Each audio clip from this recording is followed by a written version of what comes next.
8 Grammys, 7 singles, the biggest selling album of all time. Bar none, we're talking about Take Two.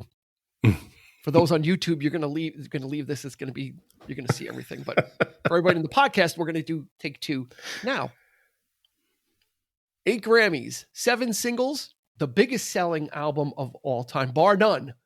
We're talking about Michael Jackson's Thriller. Stay with us. Get ready for the 3324 podcast, where lifelong friends Dean Legiro and Eric Kuber share their love of all things music and movies. Dean has directed short films and is a music trivia buff. And Eric, trained in audio engineering, brings his extensive knowledge of music and film to the conversation as they discuss, debate, and celebrate their favorite albums, films, and much more. Welcome, friends, to the 3324 podcast. Halloween edition, Eric? Yeah, I would say. The first of, The first of a couple. Yeah, this was your idea, actually. It was kind of like, what kind of, this album isn't particularly Halloween themed. It was one we needed to talk about anyway, but Thriller is a big part of it. And right. If that's going to be I'm sure that's going to be a big chunk of the conversation right there. So Eric's like, email, how about Thriller? I'm like, yes, you are correct, sir. It's difficult to pick a music episode for Halloween. I mean, we could, there's certain bands that kind of cater to that, I guess, to that image, I suppose. That surfy Munster style music is like that, like that. But there's not a lot of that to go around. So, well, our great episode with Ozzy, I mean, that's really doing extremely well. He's the Prince of Darkness. So if you want to go, we can put him in the. Put him in the queue, ring him up because everybody else is listening to it as well. So if you haven't, by all means, check that out. And also, you can check us out on YouTube. Go ahead and go there. If you haven't yet, please go ahead and subscribe. It would mean so much to us. We appreciate it. We've got the video versions of these episodes, plus the archive that you can't really get anywhere else of our live shows. Yeah. So any live shows we do, any of our trivia nights, they're there to watch. And if you want to use the trivia nights for your own trivia night and host it, we'll be your hosts. We put the questions up and you can use that to have a trivia night with your friends, which is no charge, free. Very cool. Gratis. As they say very in Latin. Cool stuff. Gratis, as they say in Latin. Isn't that a dead language? See what I did there? Halloween themed little, dead language. Little Halloween humor there. Like Sanskrit is, we would need Dr. Jones to tell us if the language is dead or not. Yeah. He can certainly help us determine that. Or Marcus Brody. He probably knows even more about dead languages. Sure. Dead. back from the grave. Yeah. All right, so we are talking about Michael Jackson's Thriller. Oh, man. All right, let's get into the stats. We got a lot of stats here. No wonder with an album, when it's the biggest selling album of all time. And there's some caveats, but it is the biggest selling album of all time worldwide. But we've got some information there. So we're gonna give it to you now. We're gonna give you the facts, and then we'll have the fun.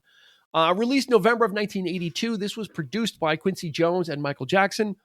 Like I said in the open, 7 singles. Okay.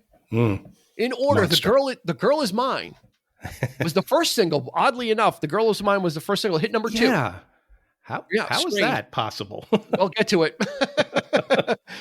Hit number 2. Next released was Billie Jean, hit number 1. Then Beat It, hit number 1. Want to Be Starting Something, hit number 5. Human Nature was the 5th single, and that hit number 7. PYT, Pretty Young Thing, was the next one, the 6th single, hit number 10. And then the final single was Thriller, and that hit number 4. This was the first album to yield 7 top 10 singles. Now, this is the spiritual relative of Billy Joel. Yeah. Stranger. Okay. Actually, this is Billy Joel on steroids, because when we did the Billy Joel album, it was 9 songs, right? And we talked about 7 that everybody knew. This album has 9 songs. 7 were released as singles. Billy Joel was like, okay, it was classic rock radio. We knew them. Yeah. This is like, out of the 9 songs, 7 of them were released as singles. So there was no lack of material there. It won 8 Grammy Awards. That's the most by a solo artist. That is a record setter, and it's not been broken. 34 times platinum in the US, right? We usually, when we give our stats, we always talk about platinum, 34 times platinum. There is an album that is sold more in the US, and that's the Eagles' Greatest Hits. Yeah. Right. So caveat that that's a compilation. This is the biggest selling in the USA, the biggest selling album, proper, but over 70 million worldwide, which the Eagles do not touch. Okay. So This is worldwide. This is a monster. And oddly enough, Eric and I didn't know that, or maybe he did know this, but I just found this out today. There's a 40th anniversary edition of this album coming out in November because it's the 40th anniversary. But that I didn't know. So there is a special edition coming out. They did a 2001 edition, then they did a 25th anniversary edition, and now there's the 40th anniversary edition, which it's got some demos. It's got a lot of remixes. I don't want the remixes. I'd rather hear demos and other stuff. Does it include the music video? No, but it's got the instrumental version of Thriller on it. Oh, nice. Which is pretty neat. Cool. So it's just the instrumental. Okay. Which one of my notes about this album is I would just love to hear this album without vocals because it's just so well it's so well produced. Oh yeah, well that's Quincy Jones. Yeah, and it's just it's so great. But before we get to that, or we've already hit it, so I'll leave it out later. 1982. Let's talk about 1982 in music because, to be honest, there really wasn't a lot going on. The music industry was kind of waning a little bit. And it was prime real estate for an artist to kind of come in. Some of the albums from 1982, and these were kind of albums, but none of these are giants. Outside of Thriller, Prince 1999, again, not Purple Rain. 1999 was a big album, but it wasn't huge. Nebraska by Bruce Springsteen, right? It was kind of like, okay. Rio by Duran Duran, another big album, but not monster. It was kind of their breakthrough, but whatever. Yeah. Love Over Gold by Dire Straits. So Brothers in Arms was still a few years away. Diver Down by Van Halen. Again, a big album, but it wasn't huge. It was had Dancing in the Street, Pretty Woman, right? It wasn't like they're, that was that was a leftover album too. It was like a compilation or odds and sods, as I like to call it. Yeah, kind of it put them on the map, but it wasn't a big album for Van Halen fans. Maybe. Right. Mirage by Fleetwood Mac, it went number one it was on number one for about a month or so, but again, 2 million copies, nothing big. Peter Gabriel, I'm not sure what number album it is. It's with the 4. Weird face. Okay. It was 4, or as it's called, Security. They actually gave it a proper title. Security. Yeah. Kissing to Be Clever, the debut album from the Culture Club. They would win a Grammy that year for Best New Artist. So American Fool, John Mellencamp, a lot of great albums, but nothing on the big scale. Usually when we do these episodes, there's a couple of big ones. There's a couple of contenders and, Yeah. And in this, there just wasn't a lot. It was great music. All that stuff was great. Nothing that was this monster. The previous record holder was Fleetwood Mac Rumors, right? And we did that episode. And that's true. Yeah. And we said everybody had a copy of Rumors. Whether you knew anything or liked Fleetwood Mac, it was like a staple in your pantry, right? Everybody has rice and beans in their cupboard. Everybody had a copy of Fleetwood Mac. And and Thriller became that plus, right? Thriller became an album that everybody just had. Like, it was just there. It was even older people. I remember my mom listening to Thriller on cassette. Yeah. Was that the first? I mean, how did you come about it? Was that the first time you've ever heard it? I would have to say no. It had to be. It had to be probably The Girl Is Mine, because I'm like, oh man. Okay. At the time, I'm like, geez. I wasn't really into the Beatles, so Paul McCartney was like, okay, Paul McCartney, and Michael Jackson was like, all right. But then, of course, MTV. I mean, it was all MTV as far as my exposure. What about yours? I distinctly remember getting the vinyl. I'm not sure who actually did I buy it for because I know my mom was a big Michael Jackson fan. She loved watching him perform. Off the Wall was a great album. That's an album that my brother had, and my mom really played the hell out of that thing. So it was, that was from 79 or 78. But yeah, I mean, she had heard, I think, a couple of the songs on the radio. And of course, the Paul McCartney, The Girl Is Mine. She really liked that one. And then we played it for her. And then my brother knew that Eddie Van Halen plays Beat It. And he was telling my mom, because my mom was like, I can't stand that Van Halen, the hard rock stuff, And my brother's like, yeah, well, he plays on this album. Did you know that? And she's like, no, he doesn't. So I distinctly remember playing the song. And then, of course, the guitar solo was like, oh my God, this is cool. Guess what, this Ma? is like, yeah, this is like, and then of course, the song Thriller with Vincent Price comes in, and she was over the moon about it, and she would play this thing over and over and over again. So yeah, it was a big album in my house for a time. Yeah. So, yeah.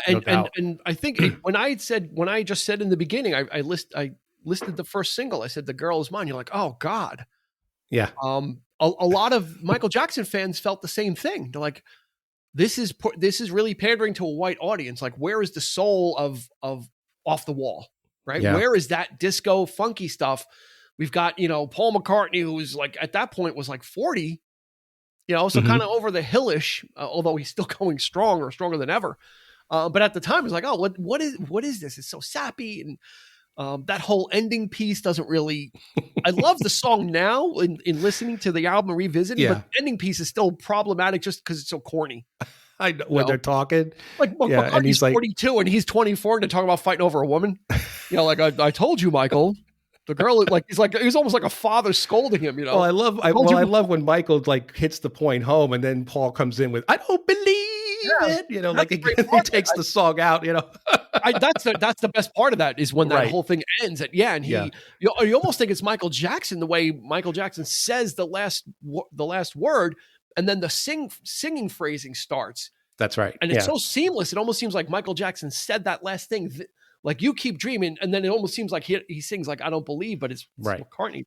Well, I definitely think that it's its best attribute is the fact that it's such a crossover record.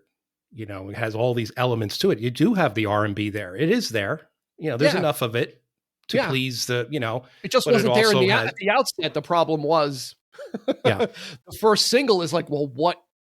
Well, I remember WPLJ. We often talk about NEW as being like the premier rock radio station of our day. New York. But PLJ was also, just nothing but rock. And they were the first radio station to play, I think, Beat It.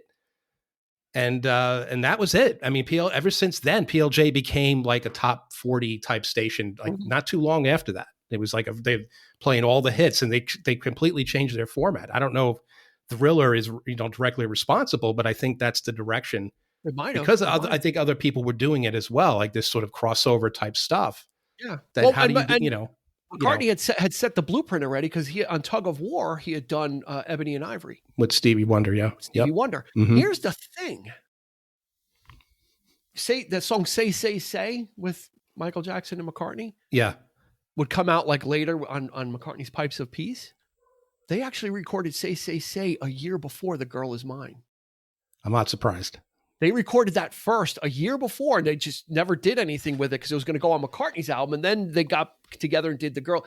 So you think, oh, Say. Oh, they're back together again. That was actually, even though it was released after, it was recorded a year before. I never knew that, but I'm not surprised. That's just McCartney. He, records stuff, stockpiles it, puts it away, takes it out. That's his, okay. Yeah. So that kind of, so I could see why, soul fans or Motown fans or Jackson 5 fans would be a little up in arms, but looking at the radio market at the time. And like I said, with McCartney and Stevie Wonder with Ebony and Ivory, it kind of made sense. Probably a good, it was a good thing they released it first, because they got that's probably the weakest single out of what would come after. Oh yeah. So it's probably a good thing they got rid of it. It actually went to number 2. And it's probably a good thing that they kind of shuffled that one off. Again, not that there's anything wrong with it, but if the record company or the record buying public was wondering, if this is an indicator, it really wasn't. It really wasn't, because then the second single would be Billie Jean. Mm-hmm. And that would just change. Yeah. Music. It changed MTV, because we've talked in the past about MTV reluctant to play black artists, and there wasn't black artists, and Sony at one point threatened MTV and said, listen, we're going to, you don't start playing and we're going to kind of put it out there that you guys don't do that. You don't play black artists. They kind of threatened him a little bit too. Yeah. I said, you guys got to, get with it. And once they did, it was a game changer for music. It was a game changer for MTV. And it was a game changer for Michael Jackson. Yeah. Because it exposed him to a whole other, if MTV was a mainly rock, white oriented audience at the time, mainly, it put this out, it put this song in full in front of everybody, the iconic music video and just the music video. Plus, they would often play, sometimes they would even play like the live, like there was a show, I don't know what the show was. And was it the Grammys or something where they would play that as well? I remember seeing like him doing the moonwalk, and I think it was a little bit after, but yeah, he did it. Yeah. And people went nuts. Yeah. People went nuts. He did a little of Billie Jean, did the moonwalk, and that's all he needed. The place fell down. Yeah. He didn't need to do anything else after that. Billie Jean was huge in 82 though. I mean, that's the one video that you could count on being played almost every hour, almost, pretty much. Yeah. So once MTV got on board, they got on board big because it was, that again, it was such a different time for music, and album sales were kind of slumping. Like I said, not a lot going on with the music business. It was okay. There was great music out there, but there wasn't one person commanding yet. So like I said, it was, Michael Jackson was looking to be more independent, no longer a kid. I think he was 21 when he did Off the Wall. So he was moving away from the Jacksons, although they would put out an album after this, Victory, right after this, but kind of becoming his own artist. And as someone who's been in the business since he was a child, he's well equipped. He finally a man of his own ideas and what he wants to do. Mm-hmm. And Quincy Jones worked with him on Off the Wall, and they would pair again for Thriller. And like I said in the beginning, the sound of this album, is just, Quincy Jones has worked with everybody from, Frank Sinatra on up. He's been in the business for 150 years, literally, producing big band stuff, swing stuff through the 60s.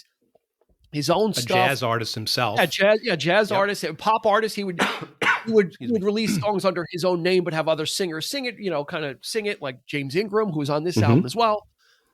So a man of many hats, and it's got just that smooth arrangement to it. The beats are there, but they're not sloppy, and it doesn't get out of control. Everything is so well managed in the production.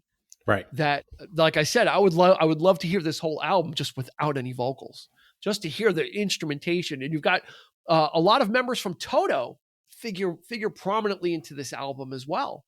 Either through songwriting or just playing on the album. You've got Steve Lukather, you've got David Paich, you've got Jeff Porcaro, Steve Porcaro. Those four guys, that's basically 4 out of 5 of Toto. Mm-hmm. Or is there 6 in Toto? 4, it's most of them. The core, that's the core. The core, the right there. Yeah. Steve Lukather right there are the ones.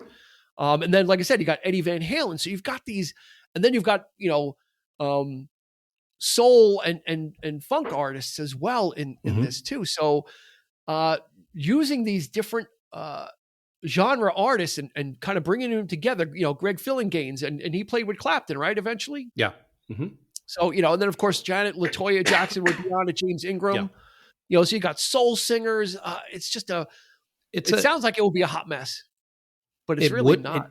But it's a success in that way, though. The idea of the crossover, it's sort of it is a real shot in the arm for the whole sort of racial boundaries, and it's really taking that stuff and nobody, and it's just like talent is talent. You got people who are you pick the right people for this thing, and that's where you go, whether you're black, white, whatever. So Michael Jackson, I guess he knew this. So did Quincy Jones. They had the sense to know that we're going to do something a little bit bolder, and find the right people to do it. These people were available. Let's do it.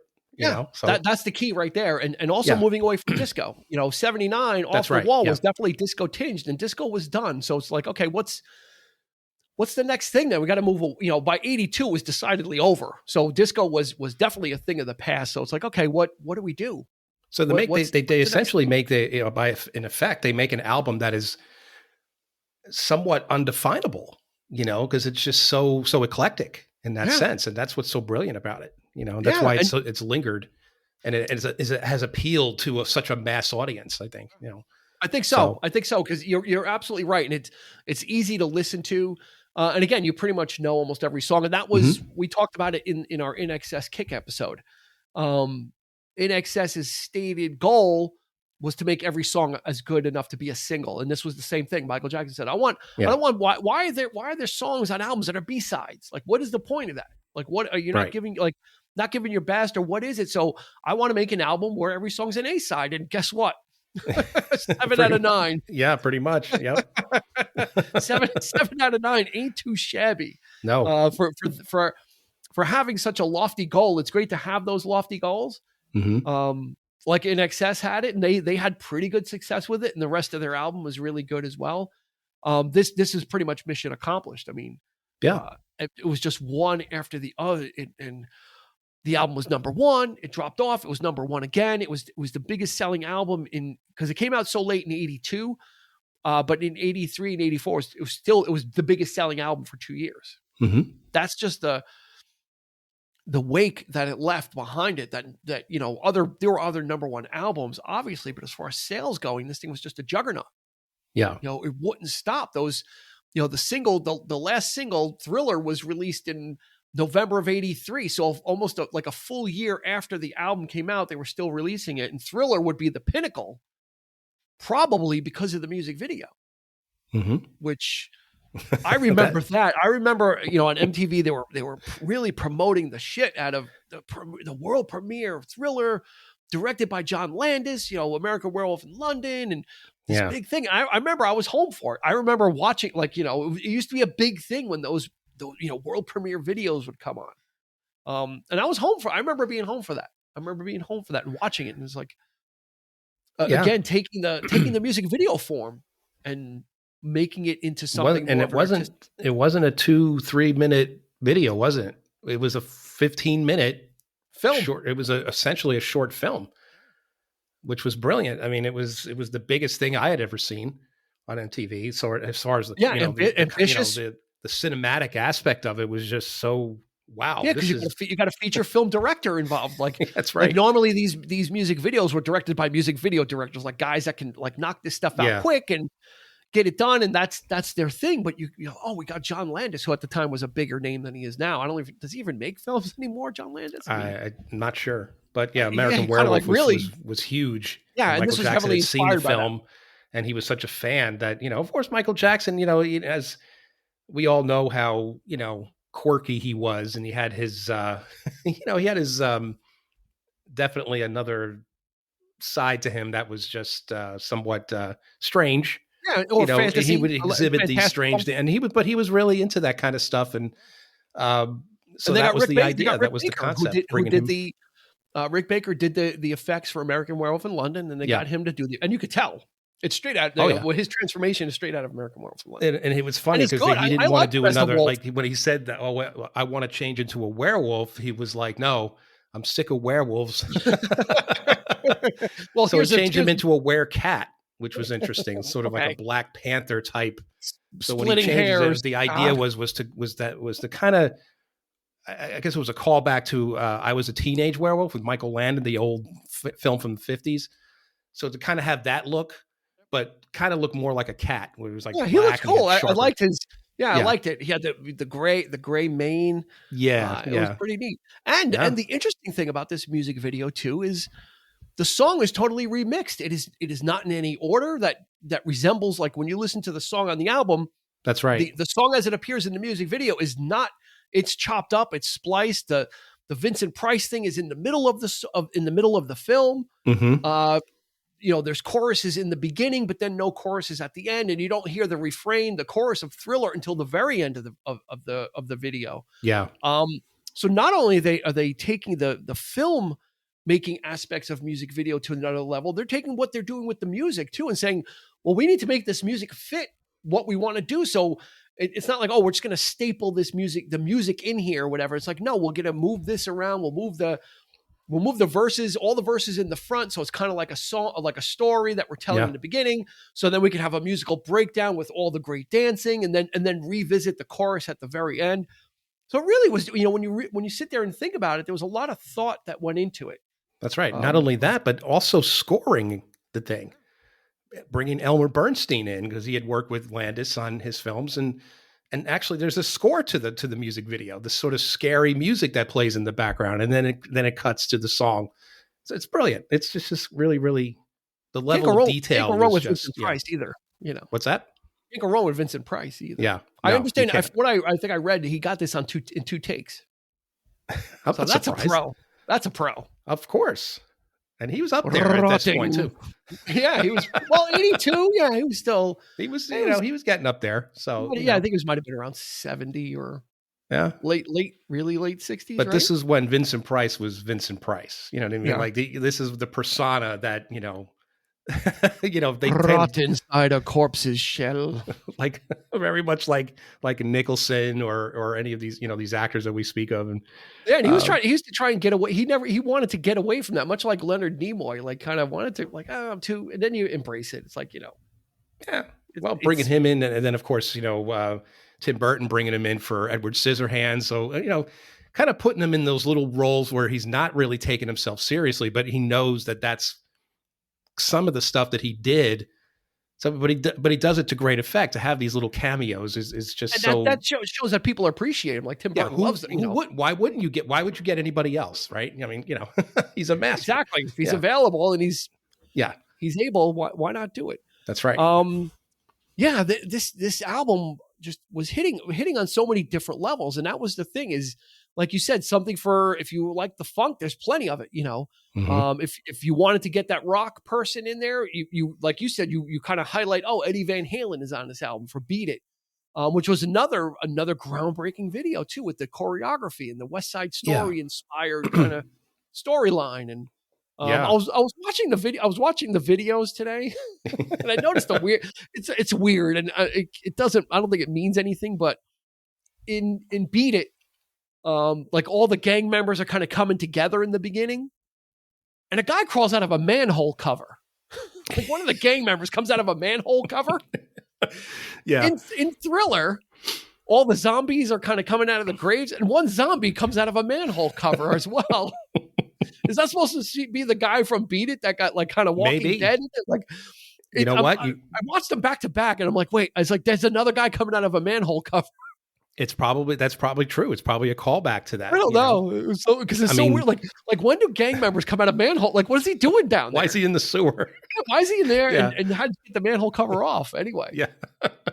It's so strange. The 80s, you didn't question. It's like, oh, yeah, you don't question the manhole cover. They're probably in alleys. It's like, no, you don't question the look, the sense of that sort of neo-noir type, the neon signs and the rain-soaked streets, and you could see the neon in the puddles, and the wind is blowing, and there's like debris flying everywhere, and then there's then next thing you see is these fancy pants dancing their hearts off, tying the wrists together and whipping out the switchblades, and then he kind of comes in, and that was the thing as well, is it really brought like.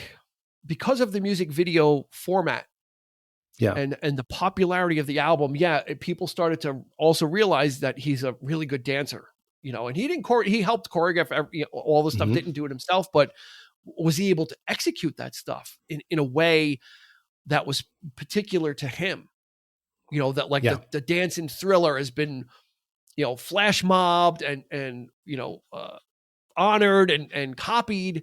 Throughout the years, you'll see that particular dance at the end kind of copied and kind of it's revered in dance, and just his moves are copied now. It's just become they're so particular to him, and I think if you look at the videos from Off the Wall, he's kind of there's a little bit of it there, but when Thriller came out, it was kind of like, okay, here's this artist who's going to deliver this home run album. But not only can he sing, and because he's been doing it for so long, and that's a part of this, I think, as well. Is like I said, since he's performing since he's a child, he knows his voice, like he knows the instrument. This isn't a debut album, but in a way it is for an artist that's kind of coming into his own and trying to realize his own independence. So he's got his own killer instrument, and then visually he's able to provide the goods as well. So it's not like, oh, he's great, but the videos, it's like, no, this is everything. People were loving the videos. They love watching him dance. They loved watching that part of it. He was and being entertained. Masterclass entertainer, and I'm almost positive that I'm sure there's a lot of dance classes, troops, jazz dance, groups, things like that have taken some of those moves and have made it a thing, made it a part, like an actual, I don't know if they call it the Michael Jackson thing or whatever, but I can almost guarantee that people are teaching those things in dance classes, like as a form of dance. Like he created these. There's no way you could not nobody had ever done before. Yeah, it was just phenomenal.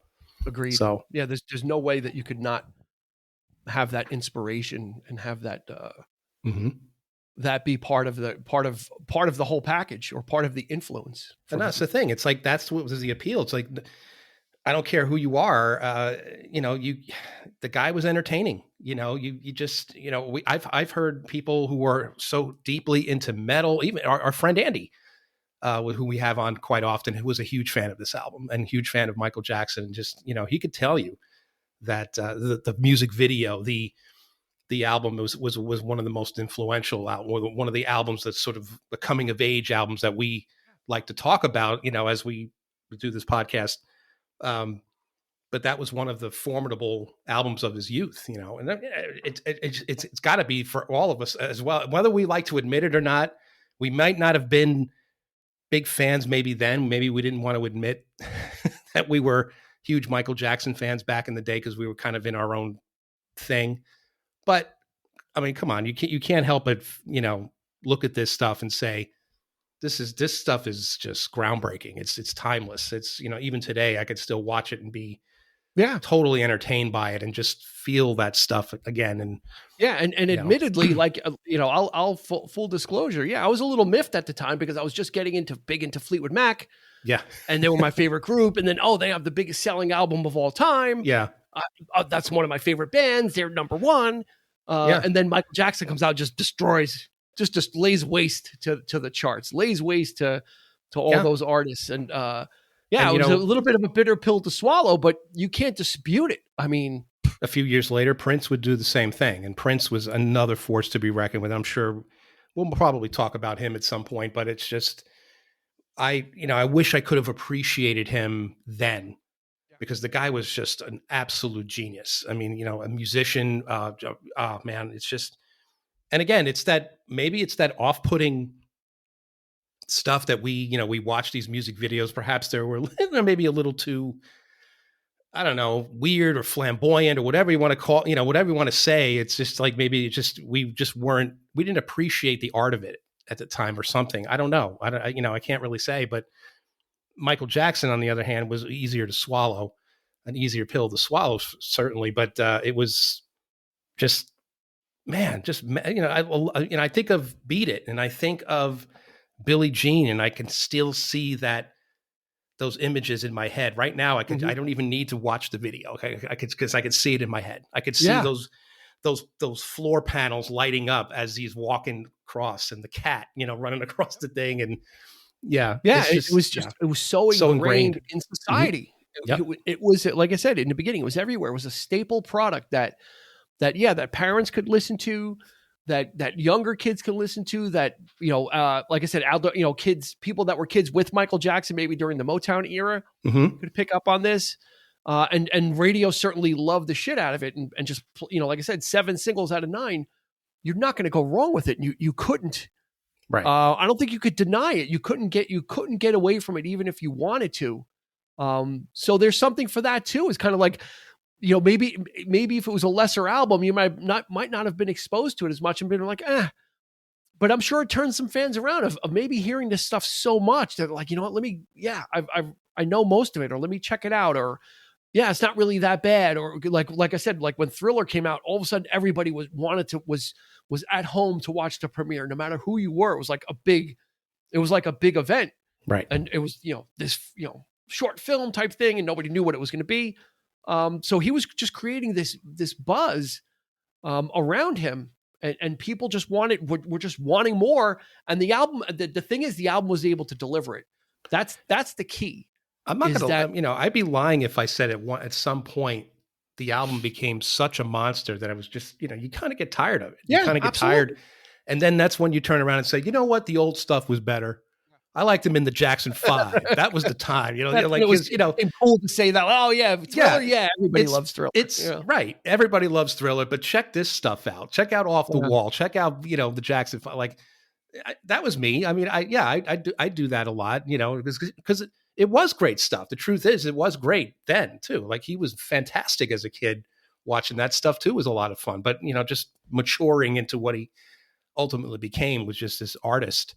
Was fun to see. But of course, like I said, you just when you see the videos for the 100th time and you're like, all right, let's I'd like to hear something else. Like, like somebody who's that isn't familiar with Michael Jackson would say, well, check this stuff out. The old Motown stuff is pretty good too, and you just want to be that kind of stick in the mud, but that, throwing the wrench in the works and trying to be difficult. Yeah, you want to be hip for hip's sake. Oh yeah, no, I like check out his Motown stuff, but you can't go wrong with this. And this album, there's no throwaways. I mean, every song pretty much is like 4 minutes, 5 minutes average. Yeah. So these aren't like little short pop ditties. These are fully realized. The beats are there. I mean, just from the first song, "Want to Be Starting Something," it just this album just takes off. It just absolutely takes off. Well, the album too. I mean, the album is one thing, but even the video, the music video, and then they came out with the making of the Thriller on VHS. That was a beast. I don't know how many times, like, we rented it, of course, from the mom and pop video shop, up the street. And every time we'd want to see it again, they would always be sold out. It was always gone. It was like we could never. A multimedia thing. We could, so we ended up buying it. There you go. It came out, and we just bought the bullet, and we bought the damn thing, and we watched it over and over. Now you don't have to worry. But because the cool thing was that whole making of stuff was great too. And again, a master. It's almost like watching like you're watching a movie. It's like finding out how they did it in American Werewolf. It's the same thing. Like the prosthetics and the thing, and then John Landis and Rick Baker and all these guys are interviewing. Fantastic stuff. So, yep. All right, let's get to some of the other stuff, because Thriller isn't the only song, and neither is The Girl Is Mine. Although, but like I said, the Halloween portion of it. Let's the Halloween portion. Let's put that to bed right now. That's it. We did our Halloween obligation to it, but that's right. Like I said, Want to Be Starting Something. Like this album just kind of kicks off. Like with a danceable, funky. The only weird thing about this song is some of the lyrics. There's he's got the whole "Want to Be Starting Something," and then there's like the song like kind of breaks down. The main lyric is "You're a vegetable." I don't know if you know that. He's like, "You're a vegetable. You're a vegetable." I'm like, why is he saying "you're a vegetable"? It's weird, but it's great. I mean, the song is great, but when I was watching it with the lyrics on, I'm like, "You're a vegetable." And they're like, "You're a buffet." I'm like, but why a vegetable? It's like, like, all right, we go with it. You know what? But, you know what? You don't care because the song has such an infectious groove to it. That's right. That it's, and I think it's that's not the about intent. that. That's by design. I think there's no doubt. There's just those nonsensical lyrics. Hey, I can't come up with anything. Let's just throw something in there. The song is going to carry it. The music's going to carry it. Yeah, no doubt. And then at the end, it's got the Mama say, Mama sa, Mama. It's got great. It's just got that song. It just has so many different like sections to it. When it comes in, like when it's just the vocals, and then everything just kicks back in. I love that. That's my favorite part of the song. It's so well arranged, this album. So side one, we're not going to go through each song, but just so you know what you're getting into if you've never listened to Thriller. Side one is "Want to Be Starting Something," "Baby Be Mine," which is not one of the singles, but it is a popular song. Mm-hmm. "The Girl Is Mine," and "Thriller." So you got 4 songs, 3 out of 4. You already know. I think side 2 is the stronger side. Mm-hmm. You got "Beat It," Billie Jean, and 2 songs that I've really come to like recently: "Human Nature" and "PYT." Human Nature is my favorite. I used to think New Human Nature is a little sappy. It's like, well, I love it. You know, I always love it. But upon listening to it again and really giving it some ear attention, I really appreciate his vocal on it. Mm-hmm. You know, and the thing about Thriller and anything that would come after is after this in Bad, he would start to get those vocal affectations like the da and the ah, like after every lot, like it became a thing. It's on this album, but not to the extreme that it would become almost a part of the way he sang. That's going right. Forward. So that's one of the things I like this too, is you're still getting Michael Jackson kind of, you know, in singer mode and not in that performance attitude mode. I don't know how to describe it, but with that weird vocal affectation with that kind of thing at the end of it. So you still had like an album of that, not really a big thing and more singing. And that's why like Human Nature, he's really singing. Mm-hmm. I really dig it. And then PYT seems so kind of corny, but I actually like it. I like the instrumentation. I like the arrangement on it. Yeah, you know, the vocoder on it, of course, you know, you can't go wrong with that, but that's very 80s, of course. Mm-hmm. But the album just has such a light, like the beats are there, the beats are heavy, but then the arrangement has such a light and really Quincy Jones, there's a lushness to it. Mm-hmm. That if you concentrate and you kind of remove the vocals while you're listening to it and kind of listen to the backing, it's just a beautiful sounding album, which is really what I like too. Yeah. It's you know, I don't listen to it a lot lately, but you know, listening to it coming into this was a thrill, as it always is. I mean, I always love revisiting this stuff. It was a what? You know, so thrill. It was a thrill.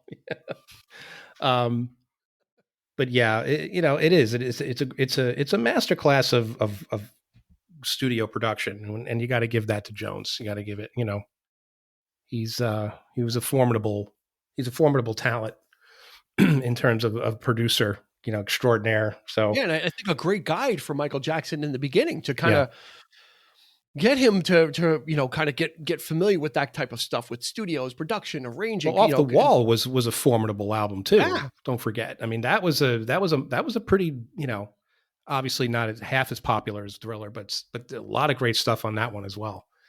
And starting to go there, it was much more R&B, much more, you know, but definitely, you know, what was to come, you know, it's always that one album, right before the big one, right? So a New World Record and Out of the Blue, like, you know, taking it to that level. But you know, it always starts somewhere. It always has that that foundations are laid.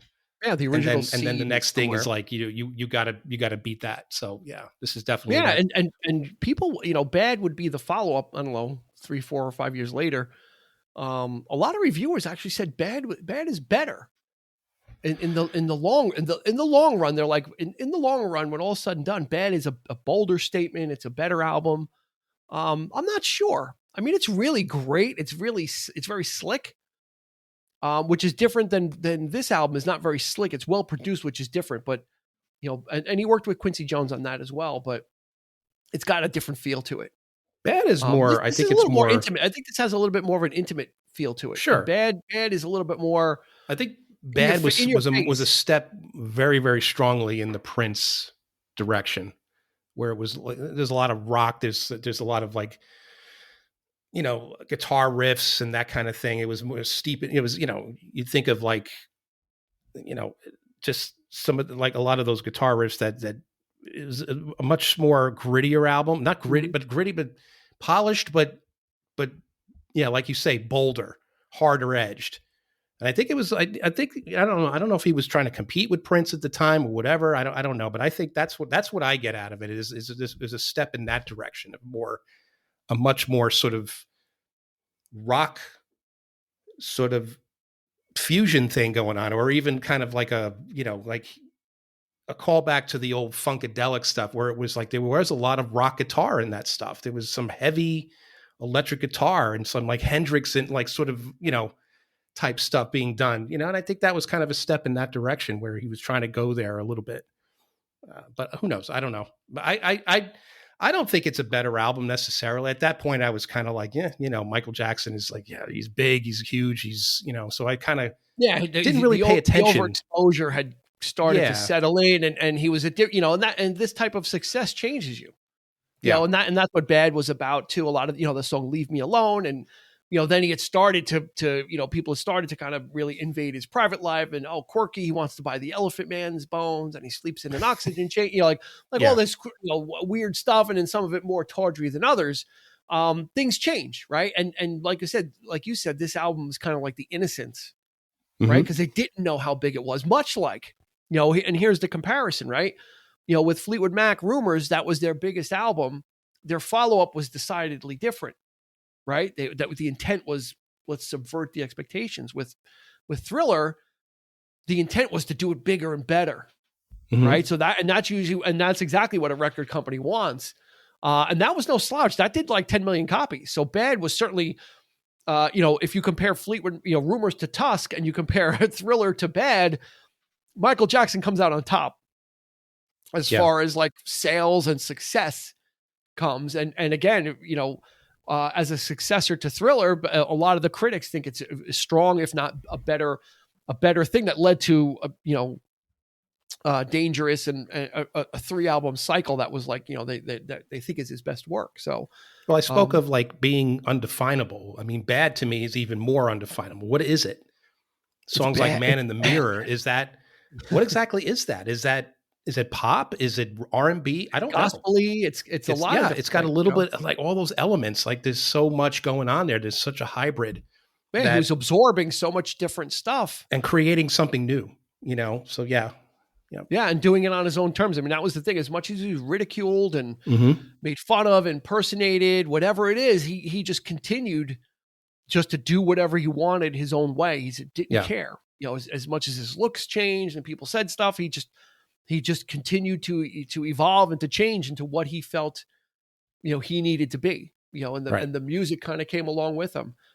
So you can judge the guy for a lot of different things probably, but you can't judge him on his musicality and his attention to detail. And he's not known as, like, especially on this album, he didn't really write a lot. He didn't come into that songwriting thing until Bad, until it, that's when he really developed. This album, a lot of it was written by other people.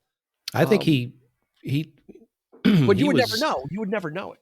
Well, he was such I'm sure that he, working with Quincy Jones must have been sort of, again, a master class, and learning from a master, and just because eventually Michael Jackson would become a great arranger himself, not only with music, but also with putting on the show, the dancing, he was a choreographer. He was,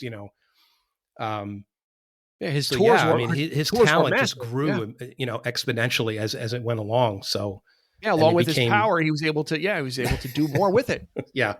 Right. Yeah. So much. I mean, he proclaimed himself the king of pop. That kind of was like, okay, you don't proclaim yourself. You let people proclaim you, right? Elvis didn't say, I'm the king of rock and roll. People said, you are the king of rock and roll. Yeah. Right. He self-proclaimed himself king of pop. So I'm like, there's a thing where, with that kind of, like you say, power, and that's exactly what it is, because you do have the money, you got the clout, you have every fan, all these people in your pocket. Everybody wants to work with you. Yeah. The sky's the limit, you could afford to make all of these decisions and changes and do whatever the hell you want. And he did, I mean, to a certain extent. And then it just sort of like, I remember the lull that all of a sudden he just disappeared, right? Wasn't there a time, it was like the early 90s or whatever. He just kind of like, he did. Well, he did Dangerous, I think, in early 90, and then then he put out like a compilation, and then nothing really came out until he's like working 2000. with Janet, and then Latoya, then he started just kind of really really reclusive, and that's when he started having legal problems. We won't go into that here, right? No, but that's what happened. Yeah, and then I can't believe it's 2009 when he passed away. That's 13 years ago. Yeah, it doesn't seem like that long. Like that's insane. Like I know, it's so strange when it happened, but it does not seem like it was 13 years ago. Like 2009 seems like it was later than that. I remember watching his funeral And John Mayer did that's why I love Human Nature so much, is that song is like kind of came back. I always liked it, but I like it even more now. He did such a wonderful rendition of Human Nature, just instrumental. He just went on the guitar. It was so beautiful. And I love that version. If you ever get a chance to check it out on YouTube, or it's beautiful. It's so well done. And it's right. It's you could definitely see somebody like John Mayer doing it. That's the kind of song it is. It has that flavor. It has that, there are no boundaries. There's no, it's not one particular thing. It's like, it's universal.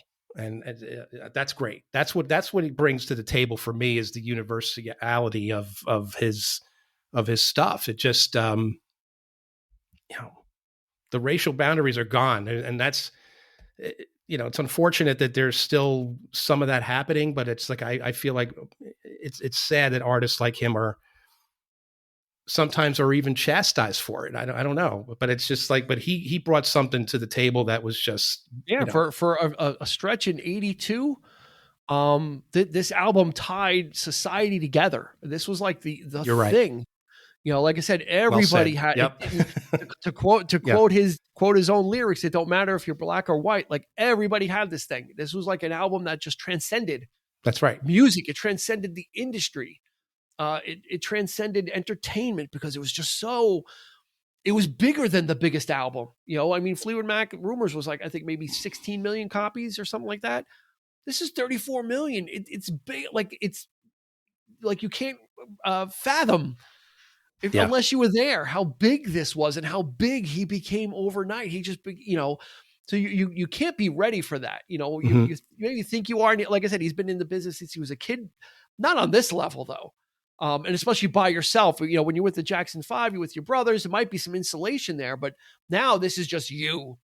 You've just become the singular most popular and famous person on the face of the earth, worldwide.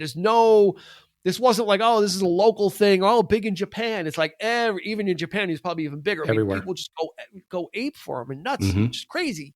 And it's just one of those things. And he, he handled it as best as he could. But this album was just on everybody's. It was just part of the selective consciousness of the world. I can't even say of the country, but of the world. Of the world. If you had to pick two, as we close out, what would you pick? What two songs would you pick? Because if I do three, it's too easy because there's so many. You had to only pick two. Well, I think as corny as it is, I love Thriller. I do. I would pick that and Human Nature. Those are my two go-to songs on the album. The record company, the label was like, we're not going to release Thriller. It's corny. It's kind of it's goofy. Yeah. It is, but it's so well done that you don't care. Like, that's the thing. It's not like Monster Mash where it's like this, low budget thing. It's done really well. It takes itself seriously, even though it's a fun song. Right. So you're saying Thriller and Human Nature. Yep. I'm going to go with Human Nature. I really like PYT, but I'm going to stick with PYT. Yeah, okay. I really like that. It's just got such a great groove. It's just so infectious and such a fun, to me, it's a callback. It's almost a callback to Off the Wall. There's a lot of stuff very that's bouncy and fun. Yep. It's almost like it's a little back. It's looking back, that song for me, even though it has the modern, like you say, the vocoder and all that kind of stuff happening on there. But it has those, like, it kind of has that disco vibe. Absolutely. It's absolutely. Very funky and just, and that's what you get. There's a lot to choose from on this album. So do you remember Billie Jean? Do you remember the mashup they did with Do It Again by Steely Dan? That was fantastic. I heard that on the radio once. I was like, this is one of the best mashups I ever heard. I think we should be able to find that on YouTube. If we can, I'll drop a link to it. I'll find it. I'll drop a link to it in the show notes. That would be great. Yeah. Yep. Someone's got to have it on YouTube. Oh yeah. It should be a cool one. Yep. Yeah. So those mashups are fun when you find tunes. It's something you got to have the right ear for it. To is the key the same, or is the tempo, and can we do it? And some of those mashups are really Yeah, I forgot where I heard it. It was a major station. They was like, "What is this?" All of a sudden, I'm hearing, Steely Dan, and then Michael Jackson. I'm like, "Whoa, this is great. This was really well done." And this was back in the day. They were able to combine that, and sync it up, and just, man, it's just, and it wasn't like one of those fancy remixes where it's just kind of all over the place. It was straight up. It went from one song to another song, but it just the beat is what kept going. So that's fantastic. I will find it. I will find it on YouTube. We will link it in the show notes. Absolutely. Cool. So that's going to do it for this episode. Now, if you haven't heard this album, I guess the first question is, where have you been? Where have you been? I can understand if you're really, really young, but if you haven't heard this album, you've got to check it out, because this is like musical education. This is even before Music 101. Yeah. This is like Music 1. This is the number one album. Everybody it's like required listening. You should listen to this album just to get an understanding of how great music can be and what music can do. Again, if you weren't there, it's really hard to illustrate the impact it had on society. It was a monster record that, like I said, that transcended. Everybody had this thing, and it was just a part of society. It really was. Yeah. And there's very, there are big groups and there are big songs and big albums, but this one was just, it was just so ingrained. And I'm glad we got to this. We got to do this.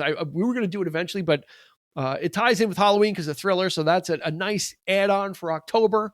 But if you haven't listened to this album, go listen to it. Like, stop, wait another 2 minutes because we'll be done. Or once we're done in 2 minutes, for the 500th time or 1,000th time. Yeah, even if you know what, even if you haven't listened to it in a while, it sounds gorgeous. It sounds gorgeous on Spotify and streaming services. So give it a listen and really give your ears a treat. Because I'm that's looking what forward it is. to that 40th anniversary edition, man. I'm going to be on the lookout for that. Yeah, it's got some demo. I saw the track listing. It's got some demos on it. So there's some demos. There's some unreleased, and then there's remixes, and then there's the album. So it's got a little bit of everything, but.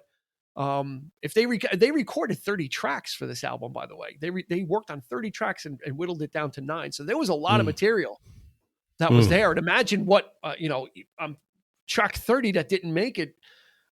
It had to be hard to see. I'm sure that if the, expectation was everything was going to be a single, I'm sure there's no stinkers. So I wish they would just restore all that, but I don't know if that material is available. But anyway, find it out. The 40th anniversary edition comes out in November. So if you're listening to this episode fresh, it'll be about a month away. But by all means, check out Thriller by Michael Jackson. It is the top of the heap, and no one is going to unseat this album. There is not anything that's going to come close to it. So it's here to stay, and that's quite all right. And it's earned it. With 8 Grammy Awards as well. No one's ever done that either. So that's going to do it for this episode. Again, check us out on social media. We're at 3324 Podcast on Instagram and Facebook. And we're on YouTube as well. You can see the video versions of these episodes and check those out as well. We'll be more than happy and honored to be on in the background while you're working from home and working remotely. We'll be quiet. Just put the volume down and we'll just whisper. So that's going to do it for Eric. This has been Dean, and we will catch you on the flip side. You've been listening to the 3324 Podcast with Dean Legiro and Eric Kuber. You can find us on your favorite podcast provider, so please like, subscribe, and rate to become a part of the 3324 family. Your feedback is important, so make sure to follow us on Instagram and Facebook at 3324 Podcast and on Twitter at 3324P to join the conversation.